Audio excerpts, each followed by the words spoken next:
నమస్కారం, welcome to Suman TV. నేను గీతాంజలి. ఇవాళ మనతో పాటు ఉన్నారు విశిష్ట అతిథి డాక్టర్ మహర్షి రమణ యోగిలాల్జీ గురువు గారు. నమస్కారం గురువు గారు. అమ్మా యాక్చువల్గా వరలక్ష్మి వ్రతం అంటే ఏదేదో చేస్తుంటారు, ఏదేదో కాదు.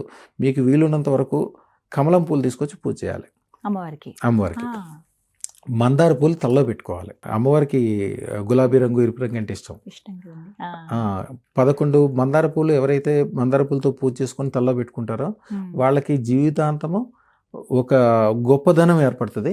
అలాగే ఏదైనా అనారోగ్యాలు ఉన్న ఇబ్బందులు ఉన్నా ఆ మందార పూలని రాత్రి అక్కడే ఉంచుకొని తెల్లారి దాన్ని గ్రైండ్ చేసి దాంట్లో కొద్దిగా పసుపు కలిపి, అంటే పసుపు కుంకుమ లాగా అవుతుంది అనమాట. పసుపు కలుపుకొని ఎవరైతే తలకు పెట్టుకుంటారో వాళ్ళకి రకరకాలైన అనారోగ్యాలు, అలాగే పోవటమే కాకుండా హారా పెరిగిపోద్ది. వాళ్ళకి హారా పెరిగి వాళ్ళకి చాలా మంచి జరగటం స్టార్ట్ అవుతుంది. వరలక్ష్మి వ్రతం రోజున పాటించాల్సిన నియమాలలో మెయిన్గా ఇది ఒకటి. మందార పూలు ఎట్లయినా సంపాదించాలి వాళ్ళు. రేఖ మందారం అండి, ముద్ద మందారం, ఏదైనా ఒకటే. రేఖ మందారం అయినా పర్లేదు, ముద్ద మందారం అయినా పర్లేదు. కొంతమందికి మందారాల్లో ఇప్పుడు రంగులు కూడా వస్తున్నాయి, తెలుపు అవన్నీ కూడా. తెలుపు ఉంటుంది, లేత గులాబీ ఉంటుంది. వేరే ఏమొచ్చినా కూడా వాటిని కుంకుమ నీళ్ళలో ముంచి లేపాలి, రెడ్ కలర్ వచ్చేటట్టు.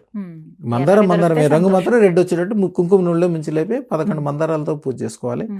మంత్రము చాలా అద్భుతమైన మంత్రం. అసలు అదృష్టలక్ష్మి అంటేనే ఐశ్వర్యానికి సంబంధించింది. ఐం హ్రీం శ్రీం అదృష్ట మహాలక్ష్మి సర్వ ఐశ్వర్యం తక్షణం దేహి ప్రేచ్ఛ స్వాహ. మంత్రం చాలా సింపుల్ మంత్రమే, కానీ ప్రపంచంలో ఉన్న అన్ని పాజిటివ్లు దాంట్లోనే ఉన్నాయి. ఐం హ్రీం శ్రీం అంటే మీకు తెలుసు కదా. ఐం అంటే సరస్వతి, హ్రీం అంటే శక్తి దేవత, శ్రీం అంటే లక్ష్మిలో ఈ టైంలో అదృష్ట మహాలక్ష్మి. అదృష్ట మహాలక్ష్మిలో ఈ అష్టలక్ష్మి అంటారు. అష్టలక్ష్మిలో మళ్ళీ పాజిటివ్ నెగిటివ్లు ఉంటాయి. అదృష్ట Mahalakshmi only positive, purely positive. ఎటు చూసినా బంగారాలే ఉంటాయి, ఎటు చూసినా అద్భుతాలు ఉంటాయి. ఈ రోజుల్లో చేయాల్సినవి కూడా చిన్న నియమాలు ఉంటాయి.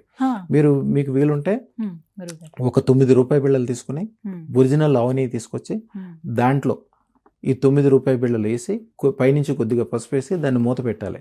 ఇప్పుడు మీకు చెప్పిన మంత్రం 1008 సార్లు ఈ శ్రావణ మాసంలో ఈ 90 రోజుల్లో ఏదో రోజున 1008 సార్లు రాత్రిపూట మంత్రం చదువుకుని ఆ గాజు సీసాని, రూపాయి బిళ్ళ ఉన్న గాజు సీసాని మీరు ఎక్కడ పెట్టినా కూడా, వ్యాపార స్థలంలో పెట్టినా, ఇంట్లో పెట్టినా, డబ్బులు పెట్టుకునే చోట పెట్టినా, లేకపోతే బంగారాలు పెట్టే చోట పెట్టినా కూడా ఆ రూపాయి బిళ్ళలు ఆవు నెయ్యిలో ఎట్లా మునిగినాయో మీరు అట్లా ఐశ్వర్యంలో మునిగిపోతారు. అది ఉన్నంతసేపు మీ ఇంటి నిండా డబ్బు బంగారమే. అదృష్టరత్నం యొక్క పవర్ ఇదంతా అనమాట. ఈ 90 రోజుల్లో ఏదో ఒక రోజు రాత్రి అంటే ఏ సమయానికి చేసుకోవాలండి? నిద్రపోయే ముందు. యాక్చువల్గా ఏంటంటే చీకటి పడిన తర్వాత మనము లెక్క ఏంటంటే 12 గంటల వరకే రాత్రి. యాక్చువల్గా శాస్త్రాలు అది లేదు. రాత్రి చీకటి పడిందంటే సాయంత్రం 7 గంటల నుంచి రేపు 7 గంటల వరకు. ఇది మొత్తం కూడా అంటే సూర్యుడు కనిపించినంత వరకు రాత్రి కిందే లెక్క. మీ వీళ్ళని బట్టి ఎప్పుడైనా చేసుకోవచ్చు. చక్కగా రాత్రిపూట యాక్చువల్గా ఈ దేవతలందరూ కూడా రాత్రిపూట చాలా పవర్ఫుల్. మీకు లక్ష్మీదేవి ఉన్న చోట అందరూ ఏం పెడతారంటే ఏనుగులు పెట్టుకుంటారు.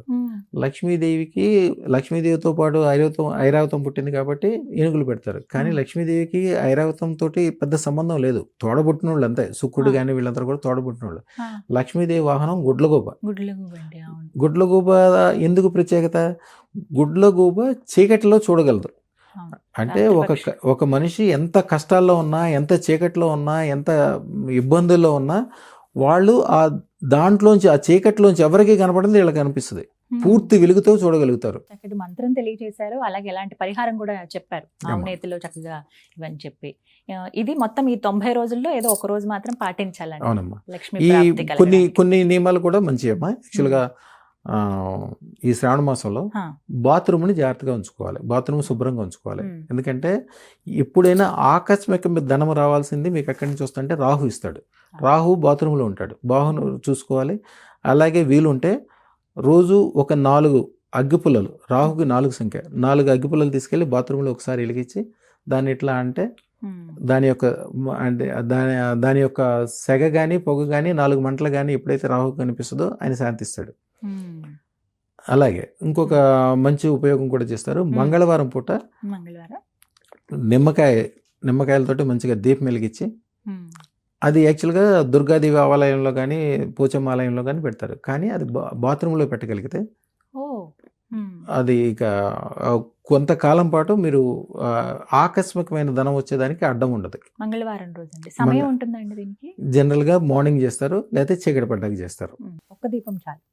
ఒక్క నిమ్మడప్పులో ఒకటే. ఏ నూనె వీలుంటే నువ్వుల నూనె, లేకపోతే కొబ్బరి నూనె. ఈ 2 నూనెల్లో మీరు అత్తరు కూడా కలపగలిగితే చాలా బాగుంటది. అత్తరు కలిపింది 2 ఒత్తులు వేయాలండి. 2 ఒత్తులు వేసి దీపం వెలిగించి. అంతే. ఇవి పరిహారాలు అఖండ ప్రాప్తికి ఈ శ్రావణ మాసంలో. శ్రావణ మాసంలో చాలా పరిహారాలు ఉంటాయమ్మా. మీ చెయ్యి బంగారు చెయ్యిగా మారాలన్నా, అద్భుతాలు జరగాలన్నా, శని కూడా, సూర్యుడు కూడా, శుక్రుడు కూడా అనుకూలం అవ్వాలంటే కూడా మీ గోళ్ళకి ఎప్పుడు గోళ్ళ రంగు వేసుకోవాలి. రెడ్ కలర్ కానీ గులాబీ రంగు కానీ దానికి దగ్గరలో ఉండే. మీ గోళ్ళు చూడండి ఎప్పుడు కూడా పద్మాల్లాగా ఉంటాయి. గోళ్ళకి పద్మం రేకులు ఎలా ఉంటాయి ఎలా ఉంటుంది. పద్మం రేకులకు ఉండే దగ్గరకు ఉండే కలర్ జనరల్గా గోరింటాకు పెట్టుకుంటారు. ఈ రోజుల్లో సాధ్యం కాదు కాబట్టి గోళ్ళకి రంగు కంపల్సరీ ఈ రోజుల్లో వేసుకోవాలి. వేసుకుని పొద్దున్నే మీకు ఇందాక ఇచ్చిన మంత్రం ఏదైతే ఉందో ఆ మంత్రాన్ని 108 సార్లు చదువుకుని అదే చేత్తో కొద్దిగా కుంకుమ లక్ష్మీదేవి మీద వేసి, ఈ రోజుల్లో పాటించాల్సింది ఒక బ్రహ్మాండమైన సూత్రం ఉంటుందమ్మా. ఒక అద్భుతం అది. రోజు పొద్దున్నే మీరు ఎలా అయినా భోజనం వండుతారు. బియ్యం లక్ష్మీదేవికి ఎప్పుడు అన్నం అంటే ఇష్టం. ఆవిడ పాల సముద్రం నుంచి పుట్టింది కాబట్టి పాలు అంటే ఇష్టము. ఆవిడ పద్ధతి అంతా స్వీట్కి సంబంధించి కానీ స్వీట్ అంటే ఇష్టం.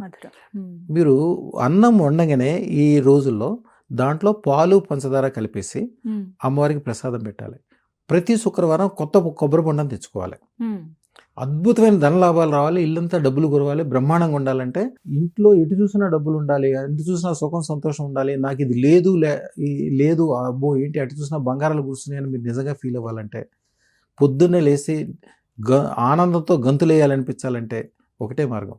ప్రతి శుక్రవారము ఒక కొబ్బరి బొండం తెచ్చుకోవాలి. రాత్రిపూట అమ్మవారి ఎదురుగుండా పెట్టాలి. దానికి ఒక చింత మంత్రం ఇస్తాం. మాకు ఒకసారి వాట్సాప్ చేసినా అడిగినది ఇస్తాం. ఆ తంత్రం 1 గంట సేపు ఉంటుంది. భార్యాభర్తలు ఎదురు కూర్చొని చేసుకోవాలి. ఇక ఆ ఇల్లే బంగారం. వాళ్ళు వెనక్కి తిరిగి చూసుకునేదే ఉండదు. వాళ్ళ జీవితంలో వెనక్కి తిరిగి చూసే సందర్భమే రాదు. ఈ శ్రావణ మాసంలో ఆ పవర్ ఉంటుంది. లక్ష్మీదేవి రెడీగా ఉంటుంది. చెప్తున్నా కదమ్మా, మీరు అడగటమే ఆలస్యం. ఆవిడ చేతితో పట్టుకుని బరువులు ఎక్కువ ఉంటాయి. మీరు చేతి తీసుకోగానే ఆవిడకి ఇంకా సంతోషం. కానీ మీ నోటి వాక్కు మీ ఆశీర్వాదం, సంతోషం అండి. అమ్మమ్మ